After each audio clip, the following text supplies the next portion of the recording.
సికింద్రాబాద్ హమాలి బస్తీలో బొడ్రాయి మహోత్సవం ఘనంగా జరిగింది। ఈ కార్యక్రమంలో కేటీఆర్, హరీష్ రావు, తలసాని, పద్మరావు గౌడ్ పాల్గొన్నారు। ఈ సందర్భంగా విచ్చేసిన బీఆర్ఎస్ నేతలకు స్థానికులు ఘనంగా స్వాగతం పలికారు।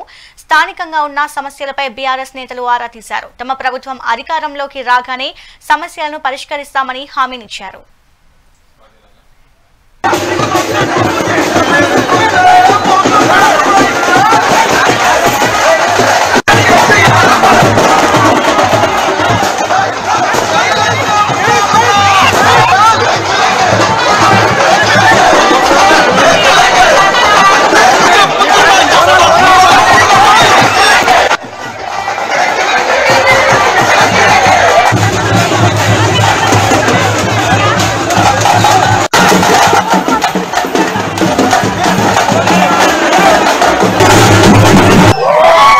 హమాలి బస్తీ అన్నదమ్ములకు, ఆడపిల్లలకు, మాకు అగ్రిపోయేటట్టు స్వాగతం చేసిన మా తమ్ముళ్లకు అందరికీ నమస్కారం।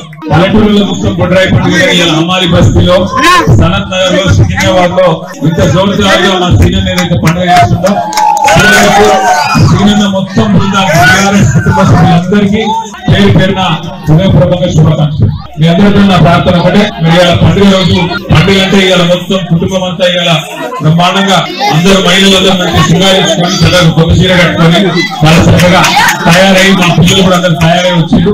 చాలా సంతోషం। ఒకటే ఒక్క మాట, మీకు తెలుసు ఏ తక్లీఫ్ వచ్చినా మీ గండగా నిలబడిన ఎవరు కాదు, హైదరాబాద్ లో, సికింద్రాబాద్ లో ఎవరికి ఏ కష్టం వచ్చినా అండగా నిలబడే నాయకుడు।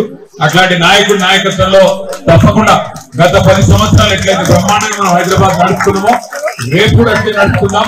మంచి రోజులు తొందరలో వస్తాయి, కానీ మంచి రోజులు నాకు తెలిసి తొందరగా వచ్చడానికి ఒక తర్కీబ్ ఉంది, ఒక ఉపాయం।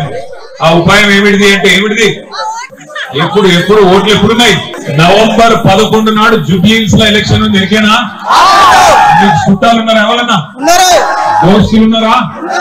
ఇలా ఉంటే ఒక ఫోన్ కొట్టారు, ఒక అడుగు అక్కడ దాకా పోయిరాను, పక్కకే ఉన్నది జూబ్లీహిల్స్ అక్కడే వెళ్తుందా? మీ చుట్టాలు, దోస్తులు అందరికీ ఎప్పుడు ఏ గుర్తుకి సుఖ సంతోషాలతో శ్రీనివాస్ యాదవ్ గారి నాయకత్వంలో మీరు ఎప్పుడు సంతోషంగా ఉండాలని కోరుకుంటూ నమస్కారం। జై తెలంగాణ।